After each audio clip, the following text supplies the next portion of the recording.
পৃথিবীর প্রাণবৈচিত্র্য এতটাই বিস্ময়কর যে প্রতিনিয়তই আমরা নতুন কিছু শিখি, নতুন কিছু জানতে পারি। কখনো অরণ্যের গভীরে, কখনো বা মাটির নিচে লুকিয়ে থাকে এমন সব রহস্য যা প্রথম শুনতে রূপকথার মতো মনে হয়। প্রকৃতি শুধু আমাদের আশ্চর্যই করে না, মাঝে মাঝে চমকে দেয় এমন সব প্রক্রিয়ায় যা আমাদের বিজ্ঞানের সীমাও পেরিয়ে যায়। অসংখ্য প্রাণের এই গ্রহে কিছু জীব রয়েছে যাদের আচরণ, বেঁচে থাকার কৌশল আর রসায়ন সবকিছুই যেন অবিশ্বাস্যের মতো। এমনই এক জীব, এক অদ্ভুত ব্যাকটেরিয়ার গল্প নিয়েই আজকের এই প্রতিবেদন।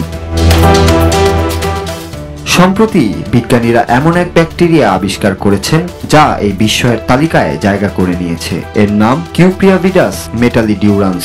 এই ব্যাকটেরিয়াটি বেঁচে থাকে এমন জায়গায় যেখানে তামা ও ক্যাডমিয়ামের মতো বিষাক্ত ধাতু থাকে, যেখানে অধিকাংশ জীবই টিকতে পারে না। কিন্তু এই জীবাণুর সবচেয়ে অদ্ভুত বৈশিষ্ট্য হলো এটি এই বিষাক্ত ধাতুগুলোকেই রূপান্তর করে কঠিন সোনার ছোট ছোট কণায় এবং সেই সোনাকে শরীর থেকে বের করে দেয়।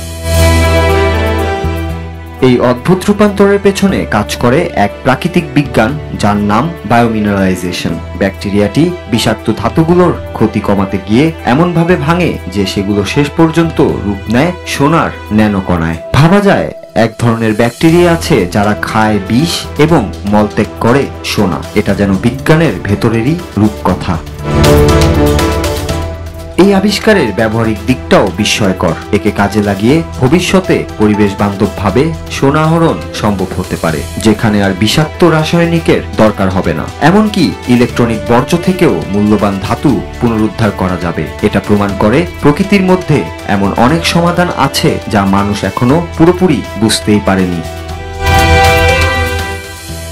নূর Raju, Bangla TV, news desk.